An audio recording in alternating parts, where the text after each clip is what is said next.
I have no legs, but I'll carry your luggage, the porter said, and Jesus Christ changed his life. The Greyhound terminal in San Antonio was almost empty at 11:05 p.m., lit by harsh fluorescent lights and blinking Christmas decorations that felt out of place in the tension of the night. A bus engine idled at Gate 7, its driver already checking his watch. In less than 10 minutes, the doors would close. Near a concrete pillar, a legless porter named Daniel Reyes steadied himself on worn metal crutches. Blood soaked through the fabric wrapped around his stumps, and fever glazed his eyes.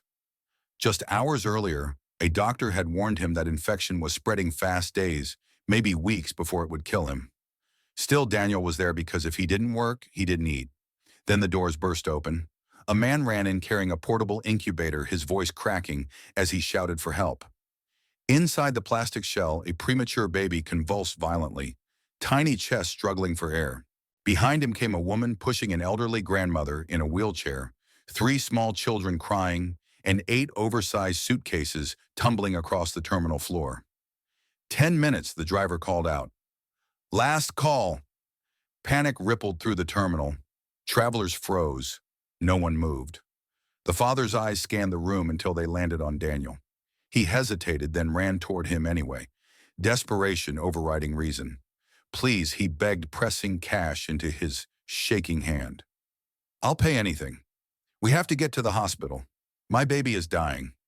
Daniel looked at the suitcases, 8 of them, each one heavier than the last. He looked down at his bloodied legs, at the crude braces, barely holding his body together. He knew what 10 minutes of that effort would cost him. Across the terminal, the baby screamed. Something shifted in Daniel's face. The guards would later say it looked like resolve. A vendor would remember it as sorrow. A woman waiting for her bus would say it was faith raw and reckless. Daniel straightened his shoulders and met the father's eyes. I have no legs, he said quietly, but I'll carry your luggage. A hush fell over the terminal. What happened in the next few minutes would be recorded on phones whispered about for years and argued over by skeptics and believers alike. Because before that bus pulled away, a dying man would collapse onto the concrete floor, and a stranger would kneel beside him. And in that place of noise, blood, and impossible courage, Jesus Christ was about to step into the story. By the time most of the city was winding down for the night, Daniel Reyes was already at the end of his strength. Those who worked the Greyhound terminal knew him as the legless porter who never complained. Security guards saw him every morning in the same corner, near the vending machines, adjusting the straps of his crude metal braces. Janitors noticed the way he wiped blood from the concrete before anyone else could see it. Regular travelers barely noticed him at all, just another broken man blending into the background of a bus station that swallowed broken people whole. Daniel had lost track of how many nights he had slept there. Sometimes behind the ticket offices, sometimes near the maintenance hallway where the heat pipes kept the cold away. He carried everything he owned in a torn backpack, one clean shirt, a folded photo of his son, and a Bible someone had given him years ago that he had never opened. That night the pain was worse. His makeshift prosthetics metal rods, scavenged from scrap leather straps cut from old belts, had rubbed his stumps raw. The infection had spread deep. The fever came in waves, blurring the edges of the terminal, turning faces into smears of light and shadow. Every movement sent a hot electric stab through his body, but stopping wasn't an option. Stopping meant hunger. Stopping meant disappearing.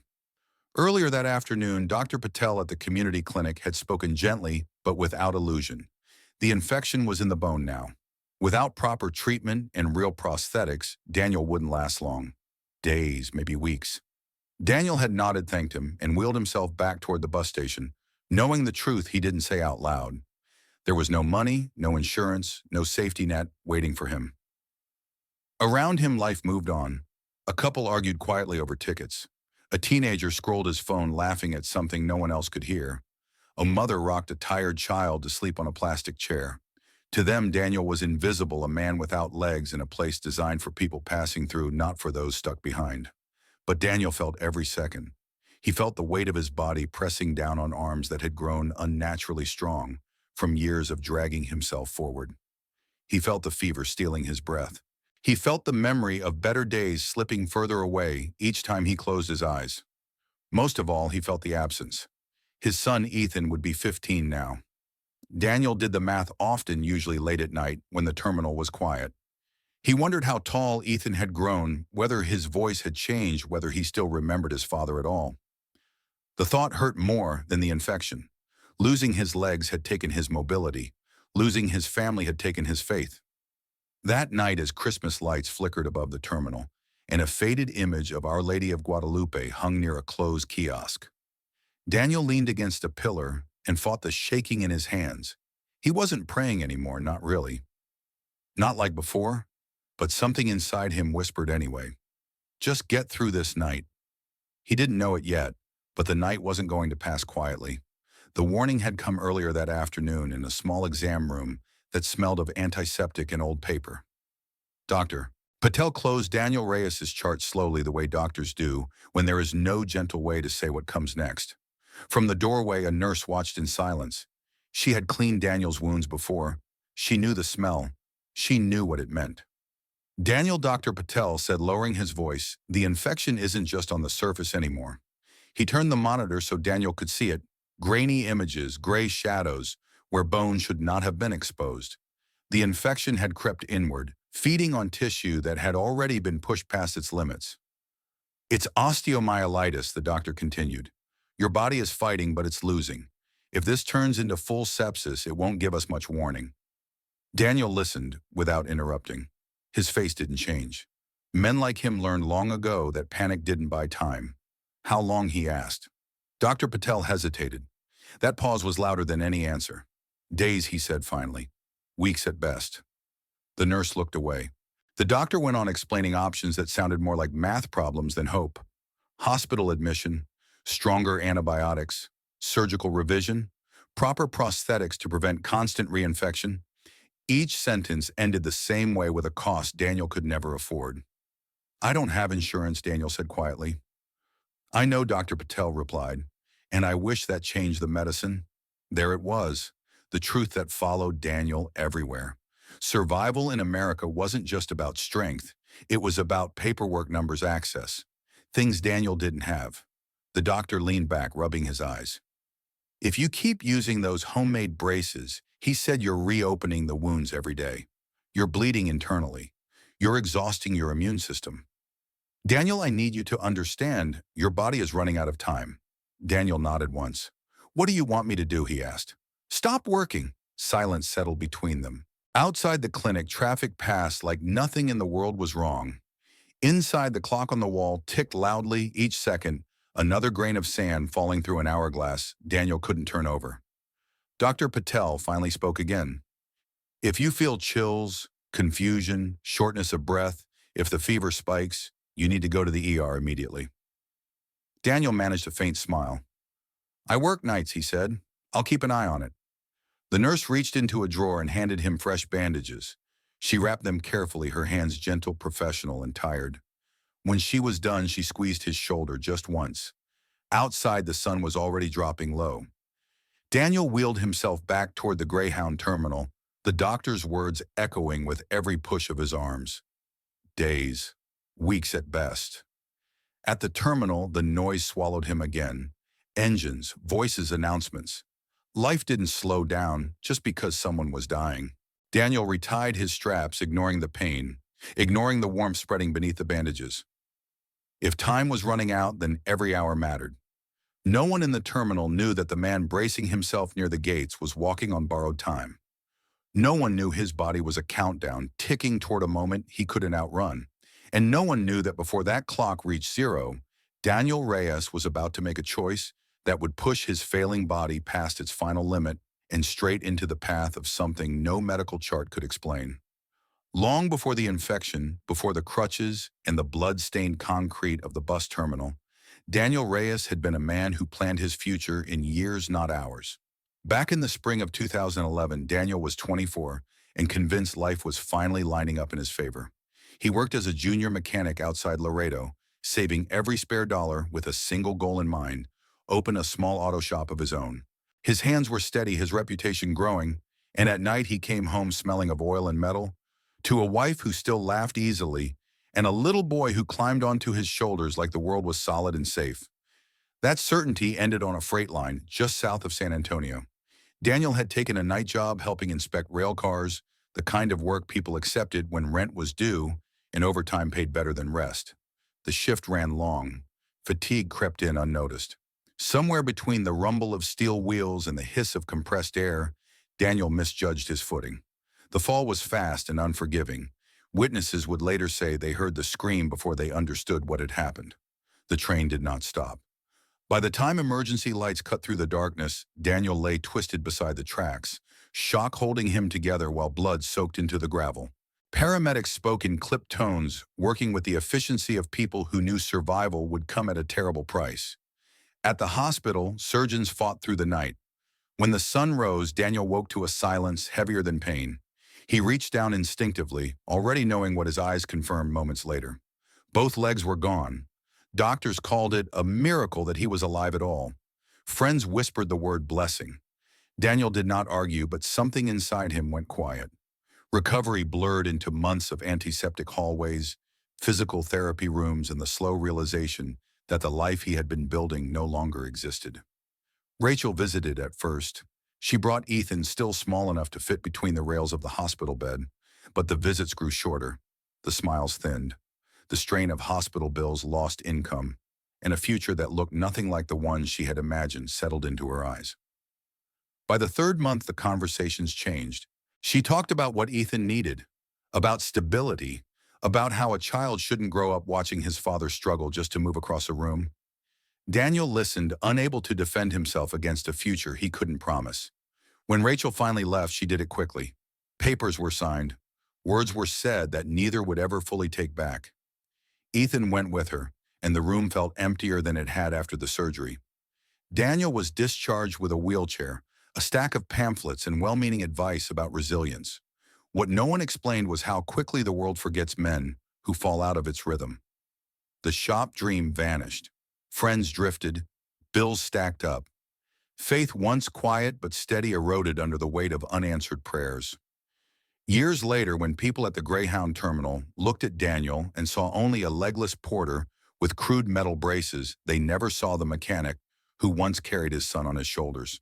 They never saw the man who had lost his future in a single second beside a set of train tracks. But that moment, the fall, the steel, the silence afterward, never left Daniel. It was the wound beneath every wound, the night that took everything he thought made him a man, and the beginning of a journey that would one day force him to choose between protecting what little life he had left or giving it away for a stranger.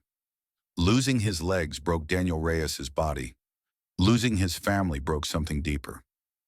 In the months after the accident, hope still flickered. Hospital staff spoke in careful optimism. Friends promised to help.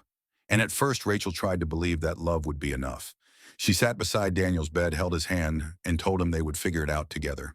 But faith is easier to carry when life still looks familiar. As the weeks stretched into months, reality pressed in. Bills arrived faster than assistance. Daniel's savings disappeared into co-pays and rent. The apartment grew quiet during the day while Rachel worked double shifts, and Daniel learned how to navigate the world on his hands and arms, learning new humiliations he never spoke aloud. Ethan felt the change before he understood it. He stopped asking when his father would come home all better.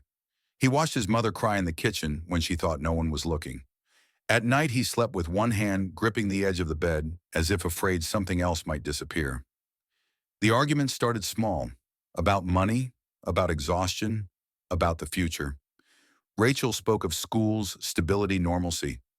She spoke of a life where her son would not grow up watching his father struggle just across a room. Daniel listened, trapped between love and shame, knowing he could not promise the man he used to be. One afternoon, Rachel arrived with papers instead of Ethan's backpack. She did not sit down. "I can't do this anymore," she said, her voice steady in a way that frightened Daniel more than anger would have. "I didn't sign up to raise a child like this." The words landed like a verdict. She took Ethan to live with her sister in another city. Phone numbers changed. Messages went unanswered. Birthdays passed, then holidays, then years. Daniel signed the divorce papers with hands that shook, not from weakness, but from the weight of knowing that nothing he said could change her mind. After that, God became a name Daniel no longer trusted. He had prayed in the hospital. He had prayed during physical therapy.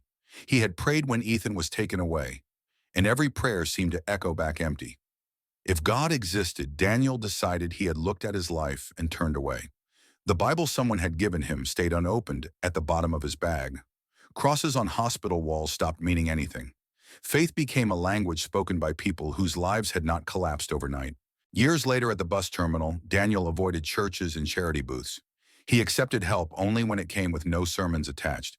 He learned how to survive without expecting mercy from people or from heaven. But loss has a way of leaving fingerprints. Every time Daniel saw a father lift a child onto his shoulders, his chest tightened. Every time he heard a teenage boy laugh, he wondered what Ethan's voice sounded like now. He told himself that forgetting was a kind of survival, even as the memory of his son grew heavier with each passing year. By the time Daniel leaned against that concrete pillar on the night of December 12th, faith was no longer something he believed in. It was something he had buried along with the man he used to be, the family he had lost, and the hope he was too tired to mourn anymore. He didn't know it yet, but the God he thought had abandoned him had never stopped watching. And that night when Daniel believed heaven was silent, heaven was already moving toward him. December 12th settled over San Antonio with a quiet weight that few inside the Greyhound terminal fully understood.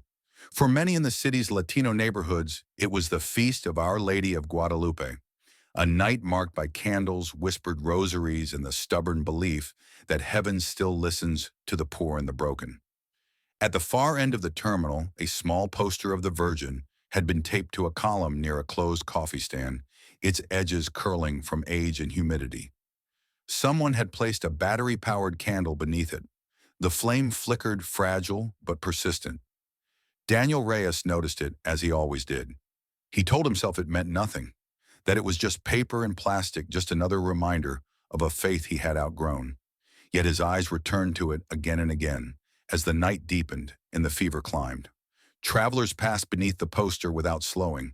A woman crossed herself as she walked by.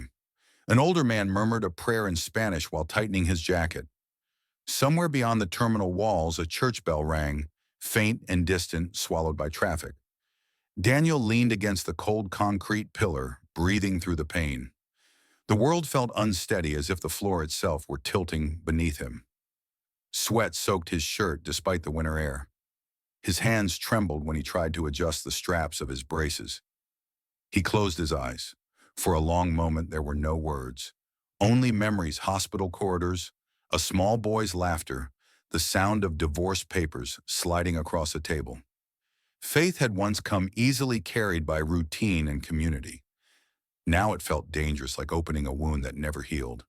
But the night pressed in and the pain refused to be ignored. God, he whispered at last, the word escaping before he could stop it. It surprised him. He hadn't said it out loud in years.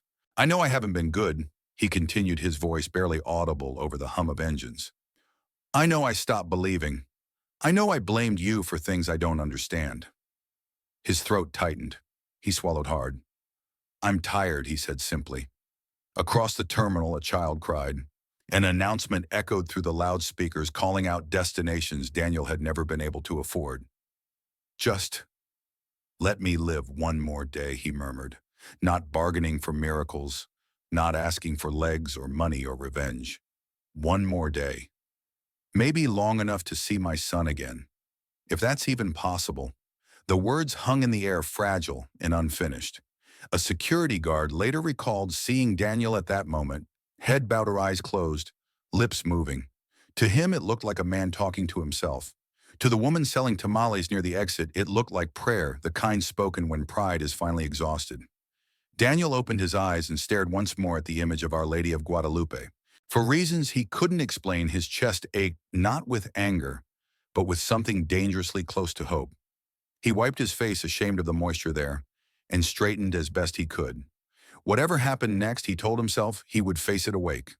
Within minutes, the terminal doors would burst open, a family would run in carrying a dying child, and the quiet, half-forgotten prayer whispered on the night of Our Lady of Guadalupe would begin to receive an answer, one far greater than Daniel Reyes had dared to imagine. The answer did not come with thunder or light. It came with the sound of glass doors slamming open. A blast of cold night air rushed into the Greyhound terminal, as a family burst inside, shattering the quiet rhythm of late-night travel. Heads turned. Conversations stopped mid-sentence. Somewhere a rolling suitcase fell over with a hollow thud. At the center of the chaos was a man running as if the ground beneath him were on fire. He clutched a portable incubator against his chest, its plastic walls fogged from hurried breaths and frantic movement. Inside, a tiny baby convulsed violently, tubes taped to fragile skin, a monitor blinking in erratic bursts. The child's cries were thin, almost lost beneath the hum of engines, but every parent in the terminal felt them land like a blow. "Please," the man shouted, voice breaking. "Someone help us!" Behind him came a woman pushing a wheelchair at full speed, her face pale with terror. An elderly grandmother sat hunched in the chair, praying aloud in Spanish, her hands shaking as she clutched a rosary. Three young children stumbled after them, crying confused their small hands, grabbing at coats and backpacks that were far too heavy for them. 8 suitcases spilled across the floor. They were the kind families used when moving everything they owned, bulging, mismatched, patched with duct tape and old airline tags. Every few steps, one of the bags slipped from a child's grip and slammed to the concrete. "Gate 7, the father yelled, scanning the terminal. "The bus leaves in 10 minutes. We need the hospital now." The driver's voice cut through the noise. "Last call. Doors close in 10. A ripple of panic moved through the crowd. People stepped back instinctively, the way strangers do when tragedy runs too close. Some stared. Some whispered. A few pulled out their phones, unsure whether to help or record. No one moved toward the family, except one man. Daniel Reyes pushed himself away from the concrete pillar, his crutches scraping loudly against the floor. The fever made his vision swim, but he could see enough to recognize the look in the father's eyes. It was the same look Daniel had seen in his own reflection 12 years earlier. The look of a man begging the world not to take his child. The father spotted Daniel and hesitated. He saw the missing legs. He saw the blood. For half a second, doubt flickered across his face. Then desperation crushed it. He rushed forward, dropping to his knees in front of Daniel without caring who was watching. "Please," he said, thrusting folded bills toward him with shaking hands. "I'll pay anything, I swear. Just help us get to the bus." My baby is dying." Daniel followed the father's gaze back to the incubator. The baby's tiny body jerked again, lips trembling, eyes unfocused. The mother collapsed beside the wheelchair, sobbing openly, now begging God not to take her child. The grandmother's prayers grew louder, broken by tears. Daniel looked at the suitcases. 8 of them. He looked down at his arms, swollen and scarred from years of dragging his body forward. He felt the warmth spreading beneath his bandages, the warning he had been given only hours before. 10 minutes. 100 yards. A body already failing. Around them, the terminal held its breath. Daniel raised his eyes and met the father's stare. In that moment, time narrowed to a single choice. For a heartbeat, Daniel Reyes said nothing.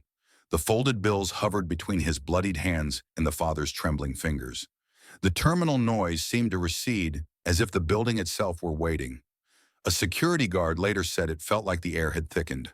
A woman near the ticket counter remembered thinking someone else will step in. No one did. Daniel's eyes moved slowly from the father's face to the incubator, from the incubator to the scattered suitcases, and finally down to his own body. The crude metal braces dug into swollen flesh. The bandages were already wet again. Every rational calculation ended the same way it couldn't be done. He cleared his throat, his voice rough and unsteady. "Sir," he said quietly enough that only those closest could hear, "I don't have legs." The words landed with a dull finality. A few people looked away, embarrassed by the truth of it.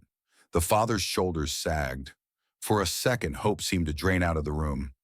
Daniel inhaled, steadying himself against the crutches. The fever pulsed behind his eyes. He felt the doctor's warning echo in his chest. "Your body is running out of time." Then the baby convulsed again. The sound cut through Daniel like a blade. In that cry, something old and buried tore free. Not memory recognition. He saw a hospital room from years ago. A small boy with dark hair and wide eyes. Ethan, his son. He remembered the fear of losing him, the helplessness of watching machines breathe for someone you love. Daniel lifted his head. "But I'll carry your luggage," he said. The father blinked, unsure he had heard correctly. "What I'll carry it," Daniel repeated firmer now.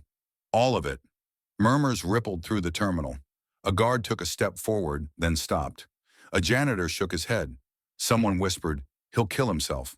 The father stared at Daniel's legs again, disbelief etched across his face. "Sir, you're hurt. I can find someone else." "There isn't time," Daniel said, meeting his eyes. "There are 10 minutes." He gently pushed the money back. "Keep it for your baby." The mother kneeling beside the wheelchair looked up through tears. "Please," she whispered, not knowing who she was begging anymore. Daniel shifted his weight and turned toward the suitcases. 8 of them. Heavy. Awkward. The kind that tore skin and tested bone. He began to plan without speaking, counting steps, angles, friction. Years of survival had taught him how to do the impossible in small, brutal increments. "I'll take the bags," he said to the father. "You take your family. Get the baby to gate 7. Don't wait for me." "And if you don't make it," the father asked, his voice cracking. Daniel paused. For a moment he looked smaller than before, thinner, older, worn down by years of losing. Then he straightened. "Then pray for me," he said, "and keep going." No one cheered. No one clapped. The terminal remained hushed heavy with the understanding that this was not courage for show. This was a man choosing to spend the last of what he had on a stranger. As the family rushed toward the gate, Daniel reached for the first suitcase. His arms trembled as he pulled it close. Pain flared instantly sharp and consuming, but he welcomed it. Pain meant he was still moving. From across the terminal, a teenager raised his phone. A security guard swallowed hard. The janitor whispered a prayer he hadn't said in years. And Daniel Reyes, legless, fevered, dying, leaned into the weight and took the first brutal step forward, having just spoken the words that made no sense to reason, but perfect sense to faith. Daniel Reyes moved before doubt could catch him. He slid a frayed leather belt from his waist and looped it through the handles of 2 suitcases, cinching them tight against his torso. The metal buckle bit into his ribs as he leaned forward, testing the weight. It was more than his body should have carried. It was more than his body could carry. But the terminal clock above gate 7 ticked louder with every second, and time did not negotiate. He dragged the first pair across the concrete. The sound was brutal fabric, scraping plastic wheels, rattling metal striking floor. His crutches clattered aside as he dropped to his forearms, pulling himself forward with a strength forged by years of necessity. Each movement sent a surge of pain through his stumps, white-hot and relentless. 5 yards. He stopped, gasping, sweat streaking down his face despite the cold. A security guard took an involuntary step toward him. Daniel shook his head once. Not yet. He reset his grip and pulled again. 10 yards. Blood seeped through the bandages, darkening the floor behind him. A woman near the vending machines covered her mouth. Someone whispered, "This isn't possible." A phone camera whirred to life, capturing a man pushing his body past the edge of sense. Daniel reached the next cluster of bags and worked quickly, methodically. 4 suitcases bound together, slung awkwardly across his back like an oversized pack. The weight crushed his shoulders. His arms trembled, muscles screaming in protest. He counted under his breath the way he used to when pain threatened to overwhelm him. 1, 2, 3. The terminal stretched ahead, too long, too bright. The lights blurred. The fever surged, making the world tilt. Somewhere behind him, the driver's voice echoed again. 5 minutes, Daniel's vision tunneled. He saw only the concrete in front of him, and superimposed over it, a memory, Ethan's small hands clutching his shirt, laughing as Daniel carried him on his shoulders. The image steadied him, even as the present tried to pull him down. 20 yards, his arms buckled. The weight shifted. For a terrifying moment, the suitcases began to slide, threatening to pin him. Daniel let out a raw shout and dug his elbows into the floor skin. Tearing teeth clenched so hard his jaw ached. He forced the load back into place and dragged himself upright again. "Jesus," he gasped, not as a curse but as a plea. "Help me." 30 yards. A janitor crossed himself. A teenager stopped filming and stared eyes wide, no longer sure what he was witnessing. This was not a stunt. This was a man bleeding in real time. Daniel reached the final 2 suitcases and shoved them forward with the metal ends of his braces, using them like hooks. Every push reopened the wounds. Warmth flooded his legs. He ignored it. There was no room left for fear. 40 yards. The clock showed 2 minutes. His arms began to shake uncontrollably. His breathing turned shallow and ragged.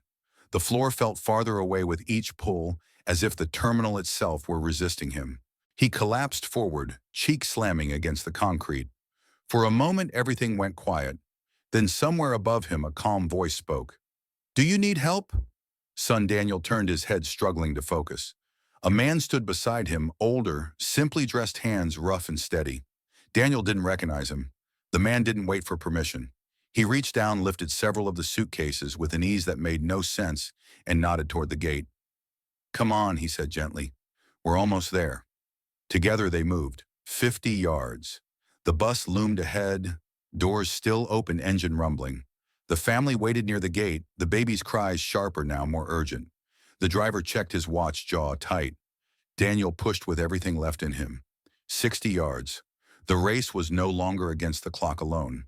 It was against his own failing body, against the idea that some limits cannot be crossed. And yet, inch by inch, leaving a trail of blood behind him, Daniel Reyes kept going toward the gate, toward the impossible, toward a moment that would change everything. No one noticed where the stranger came from. One moment, Daniel Reyes lay pressed against the cold concrete, lungs burning, vision narrowing to a pinprick of light. The next, a shadow fell across him, steady and unhurried, cutting through the glare of the terminal lights. "Do you need help, son?" The voice was calm, too calm for the chaos around them. Daniel turned his head with effort. The fever blurred faces, but this one came into focus. The man looked to be in his late 60s, maybe older. He wore a plain cotton shirt, worn jeans, and scuffed work boots. Nothing about him stood out, and yet something about him felt anchored, as if the noise of the terminal bent around his presence instead of swallowing it. I have to get these bags to gate 7, Daniel rasped. 10 minutes. "A baby, I know," the man said gently, already reaching down. Before Daniel could protest, the stranger lifted 2 of the heaviest suitcases with one hand each. Not strained, not rushed. He lifted them the way a man lifts grocery bags from a car trunk. Those watching felt a flicker of disbelief ripple through the crowd. A security guard frowned. He would later admit it didn't make sense. The suitcases were easily 50 pounds apiece. The man holding them didn't even brace himself. "Let's go," the stranger said. Daniel stared, unsure whether the fever had finally tipped him into hallucination. "Sir, you don't understand. I'm bleeding. I don't think I can." "You don't have to do it alone," the man replied. Together they moved. The stranger walked slightly ahead, carrying half the load as if the weight obeyed him. Daniel dragged the rest, his arms screaming in protest. Yet something had changed. The pressure on his chest eased just enough to let him breathe. The floor no longer seemed to tilt beneath him. They passed the 50-yard mark. "What's your name?" the man asked, as if they were 2 co-workers finishing a late shift. "Daniel," he answered between gasps. "Daniel Reyes." The stranger nodded. "Good name." Daniel swallowed. "And you?" The man smiled just briefly. "You can call me Chris." It didn't strike Daniel as strange. Nothing felt strange anymore, only urgent. "Why are you helping me?" Daniel asked. "You don't know me." The stranger glanced sideways, eyes steady, kind, deeper than the fluorescent lights overhead. "Because you saw someone suffering and chose not to look away." They kept moving. 60 yards. The bus engine growled louder now. The family was visible ahead, the mother clutching the incubator, tears streaking her face.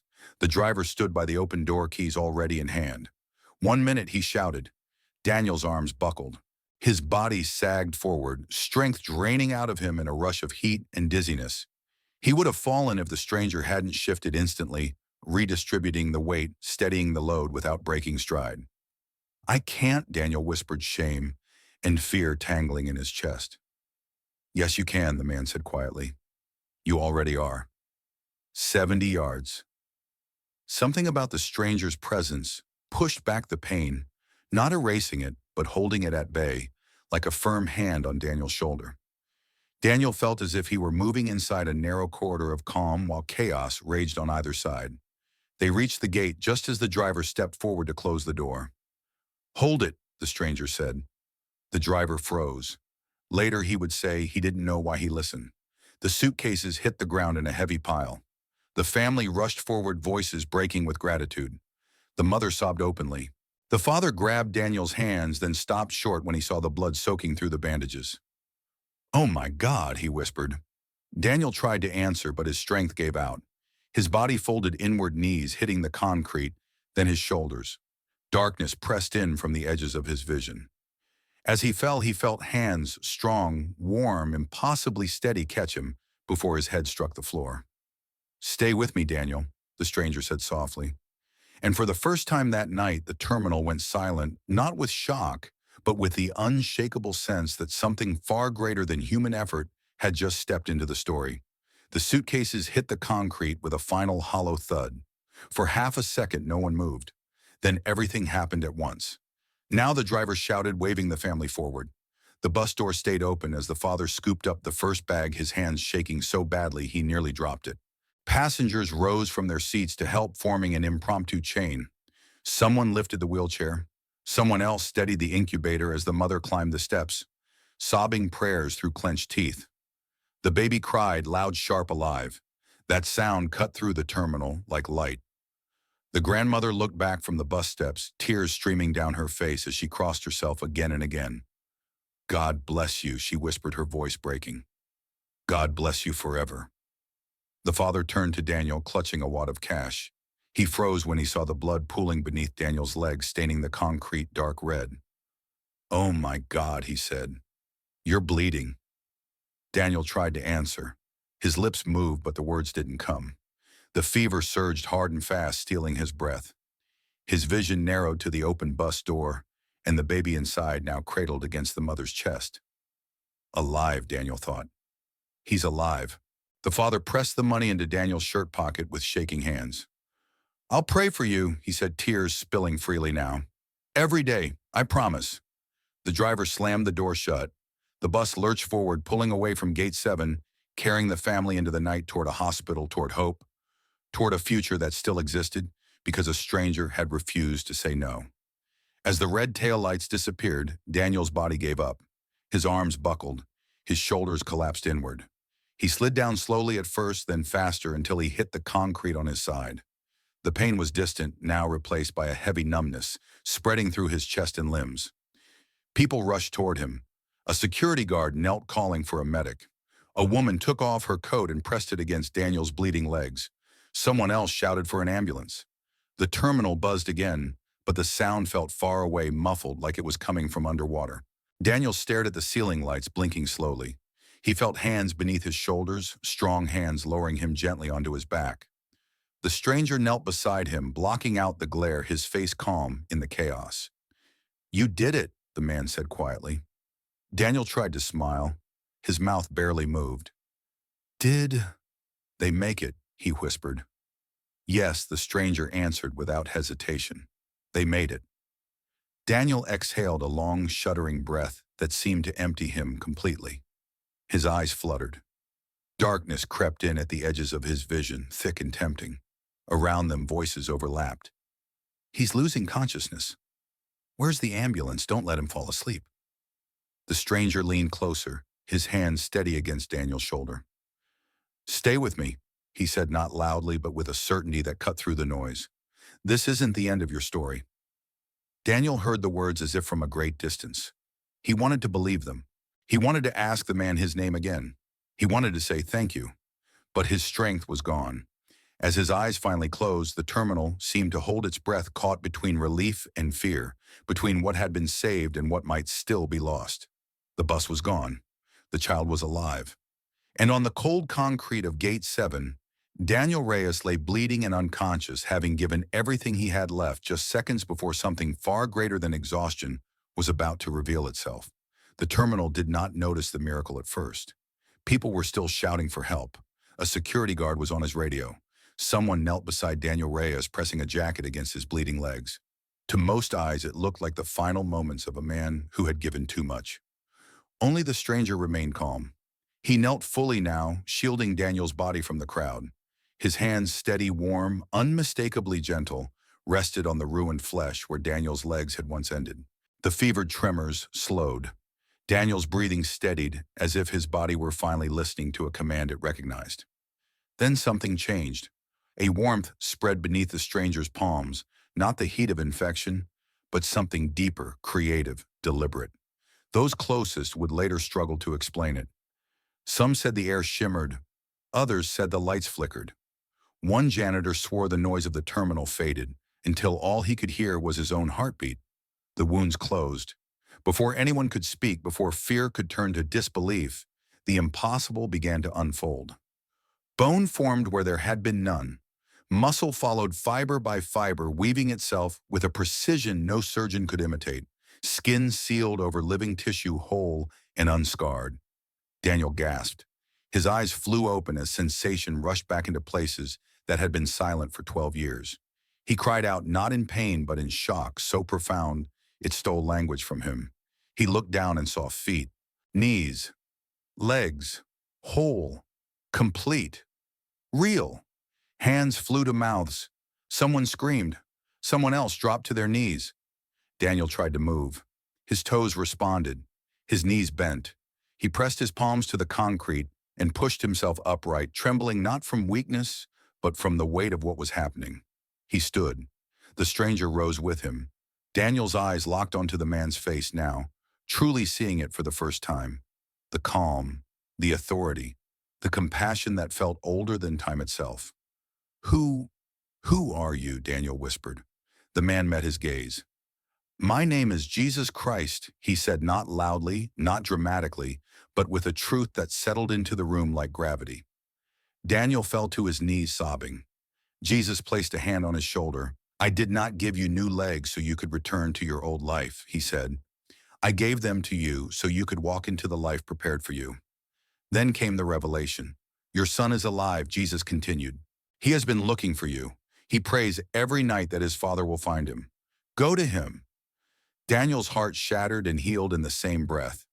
Before anyone could ask another question, before hands could reach out, Jesus stepped back and was gone.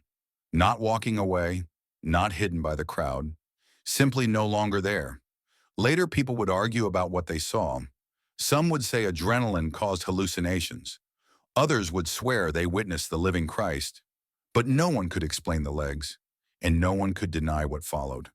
In the months that came, Daniel found his son and rebuilt a family once thought lost forever. He used what he had been given, not to chase comfort, but to serve. A small porter's act became a mission. Jobs for the overlooked, help for the broken. Every December 12th, Daniel returned to Gate 7 to carry luggage for families facing medical emergencies free of charge. He never claimed to perform miracles. He only carried bags. Jesus Christ did the rest. And if this story moved you, if you believe that miracles are not relics of the past but invitations of the present, then subscribe to Jesus Christ Encounters. Because the next testimony of hope, healing, and faith might be the one you need today.